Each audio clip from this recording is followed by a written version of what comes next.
Alright, so the last speaker before the coffee break is Yurchak, who is a physicist and software consultant, and he's contributed to scikit-learn and relied, which is a project to compile scientific Python modules to WebAssembly to run them in the browser. But he's talking to us today about text processing using Rust code. Thank you. Thank you. So yes, I'll be talking about how to do text processing using Rust in Python, and more generally about how you write Rust extensions for Python. So just a quick question: anybody used Rust here before? Good. Okay. So well, myself, I was already presented, so I'll just skip this slide. So overall, if you look at Python, when Python is used in scientific computing, it's often used as a glue language. It means that we have a number of compile extensions, and with Python we put it all together. So for instance, if you look at the SciPy library, in terms of lines of code, you have a bit more than half of Python, and the rest is compiled extensions. So you have like a quarter of Fortran, a fair amount of C, and a bit of C++. And interestingly, if you look at how often those files change, so you'll see that a Python file will change on average every 4 months. Will be edited every 4 months. A C file will be edited every 2 years, and a Fortran file will be edited every 6 years. So it means there is much fewer contributors actually interested in changing or improving something in a Fortran file, in SciPy at least, than in a Python file, which is maybe because it's more user-friendly. So therefore, scientific Python depends on a number of reference implementations that are very solid and well tested, but at the same time, where performance could probably be improved, in general. So of course, there's also a number of alternatives that were mentioned here previously. So we can use Cython, Fortran, Bilbao. So those are very convenient to use, but they're also very much part of the Python ecosystem. And then there's a separate, full-fledged languages such as Fortran, C, C++, and also now Rust, where you can actually, through them, you can access to another ecosystem. You can also do that with Cython to some extent. So in this talk, I'm mostly talking about Rust and how we can build extensions for Python in Rust. So Rust is a high-performance system programming language which focuses on memory safety and, in particular, safe concurrency. It has a built-in package manager called Cargo. And important thing for us for building extensions is it uses automatic memory management at compilation time. So it means you have in a function, you define a variable, and the variable will be automatically deallocated once you exit the scope of the function. So there's no garbage collection, and it means that you don't have to talk to its garbage collection with the Python garbage collector. So that makes things a bit easier. And another nice thing is that recently there is actually runtime sim detection built into the standard library, which are starting to be used by some projects. So it means that a project you can build a binary, and this binary will use the available CPU instructions on the platform it's running. So which is kind of nice. So quick introduction on writing Python extensions in Rust. So we have several Rust packages called crates, so in Rust a package called crate. So we have the PyTree, which is the oxidized Python, which provides the bindings for the Python interpreter for CPython, but also for PyPy. And then we have the rust-numpy project, which provides bindings for the NumPy CAD. So of course, and around this you have a fair amount of packages, scientific packages in general. The ecosystem is still a bit young, but it's growing. And one important thing is, for now, unfortunately, PyTree requires Rust unstable. So you can use it, but you cannot use the stable version of Rust. So let's do a quick example. For instance, we want to do a function that sounds an array, right? So we use the ND-array package. The function takes us into a view of the 1D array of floats. And then we just apply the sum operator on that and return the output, right? So by the way, there is so ND array is the n-dimensional array of library for Rust, and there is similar to what is done, for instance, for Xtensor, there is a short document documenting the equivalence of the methods for NumPy users. So if you're a NumPy user, it's kind of easier because you know well to, I don't know, to create an array, you call this in empty array, so it kind of makes things a bit easier to understand what's going on. So this is, so we have this function, right, in Rust, and we want to wrap it and expose it in Python. So what we'll do, we'll use pilot tree and rust-numpy. So we'll write this wrapper. For instance, here we have some code basically. They copy paste from the example that defines the Python modules. So the Python modules that defines a function, and in this function it takes as input PyArray1. So it's a Python array of dimension 1 with float 64. So essentially in the PyArray, we apply our function on it, and then we return the result. So the result is a Py result. It means that it can be either the directly float, or it can be an exception, so we can propagate exceptions nicely. And then in Python, we can just import this, and okay, so there's x equal this array missing here, and we'll get the expected value. So let's now apply this to actual text processing, which is the initial topic of the stuff. So text vectorization is the process of taking a document and converting it to a vector that you can use then in machine learning or information retrieval applications. So a typical pipeline is pre-processing, for instance, removing accents or Unicode normalization, then tokenization to convert your document to tokens, optionally n-grams, so you can contain several tokens together, and then we count them, so we output a sparse, typically a sparse vector that maps those tokens in the vocabulary. So for instance, in Python, I can learn that with a count vectorizer class and hash vectorizer class. So how, question I've been wondering is how can we improve the performance of these estimators that are can be a bit slow if the corpus document is large. So for instance, there have been a number of significant incremental improvements in scikit-learn over the last several years in pure Python on optimizing and making things faster. There are also some ideas of rewriting part of it in Cython, but to an extent, for instance, particularly token counting.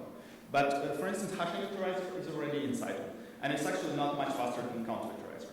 So that's not really the only bottleneck, and indeed, one of the bottlenecks is just the tokenization. And also, to do that, you would actually need to worry about Unicode handling in C. Is not something I want to do in my free time. And a last approach is to parallelize with Dask. So with Dask, you can actually take corpus, map it in chunks, and then apply, for instance, hash vectorizer on chunks, and then Dask will take care of concatenating the results. However, that's not that satisfactory because the underlying serial implementation still is. So the question, can we make it faster with Rust? So first, tokenization. Tokenization in Python, that would be just using the regex library, built in CPython. And it turns out that if you use the Rust regex library from Python, including the serialization cost, it's still going to be about twice faster.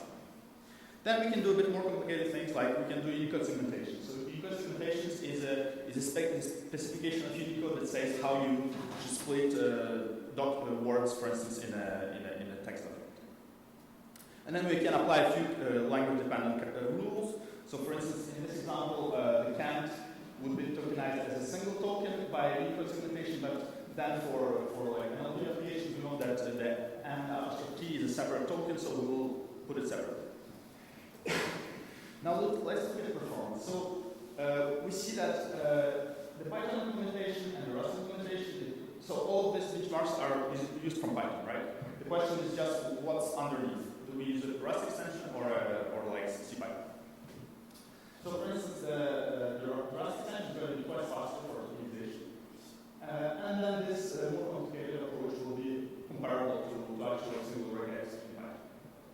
And then if you look at the accuracy, meaning we have an annotated corpus, so called the universal dependency tree bound, for instance, in English and French, and that gives you what should be the token for this corpus.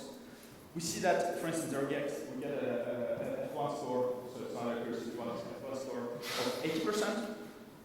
And then, for instance, something like Spacey will give you much more, around 0.97. And then with this approach of Unicode segmentation and custom rules, you have some more comparable performance. But while still actually being almost an order of magnitude faster. For token counting, similarly, because Rust has this dependency manager, and there's a number of packages that use kind of a similar API, you can easily switch between like dictionary implementations or hashing implementations and pick the one that works best for you. So that's really fast to iterate.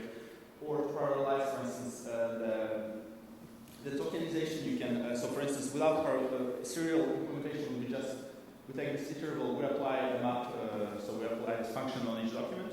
And then the parallel version is just we add this parameter and then we'll do the same thing in parallel. So it's really like a high level way of parallelizing. And so the output is that, so for instance, Cython, the performance for the full like vectorization pipeline will be around 30 megabytes per second. And then serial one in Rust, this Rust extension will be around 80. And then you can apply this in parallel, so it will be like more around 300. So to summarize, vtext is essentially a Rust code with Python bindings that allows you to do simple NLP processing from Python. So we talked about tokenization and token counting. You can also do like stemming using one of the existing Rust projects and some string distances. So you can install it just from PyPy. There are binary rules available, so you don't need actually to install Rust to use it. So in my experience, it's actually fairly easy to produce wheels. There are no particular difficulties. There's like a well-documented setup on a rust-numpy project, and it's still in alpha, so the API might still change. So I'll skip this one. And in conclusions. So the interesting part is that essentially by using, by considering Rust in some cases for compiled extensions in Python, you can actually make Python better. That's opposed to, for instance, I don't know, using R or using Julia, where if you use that, you stay in that ecosystem and you can actually interact with Python much because it's much more complicated. And also what's the nice part is that besides of like inherent language performances, the thing is, it gives you access to a full new ecosystem you can do things in. So the way currently the wrapper works for wrapping Rust code, there's probably ways to improve that because in particular there have been a lot of work to wrap, I don't know, Fortran, ++, etc. So maybe some experience from that would be very welcome. If anybody has suggestions, they're very welcome. And also there is a lot of like other exciting projects, for instance, parsers. So OpenML is like a collection of data sets for machine learning, and they use in particular this R format, which is a bit slow. And in Rust there is a parser for that that's significantly faster, so that could be interesting. Or other domain-specific formats in science. One project I'm pretty excited about is Argmin, which does optimizations in Rust, and the goal would be to expose an API similar to, say, Optimize, and then you could potentially use that in different application fields. As previously mentioned, there's a Rust implementation of Ataro, so that's also interesting, and plenty of other interesting projects depending on your interests. Yeah. Any questions?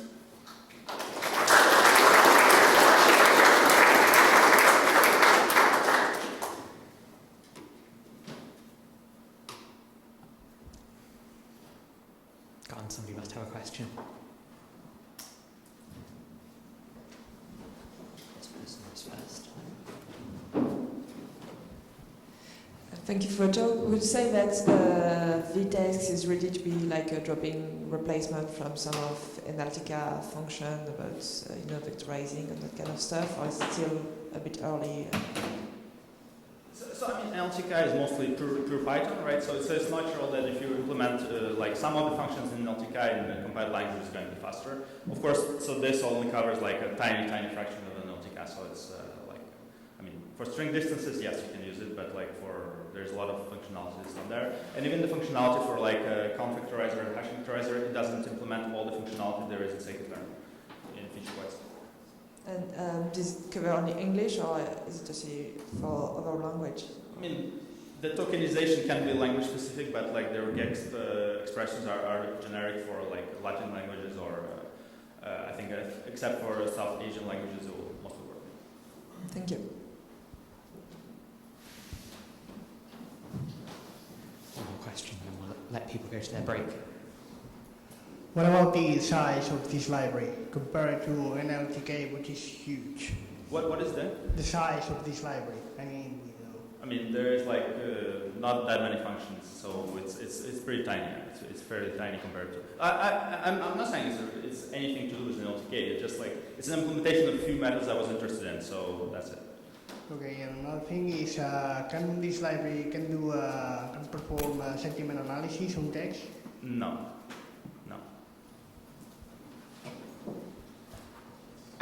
Thank you very much. Let's thank Roman again.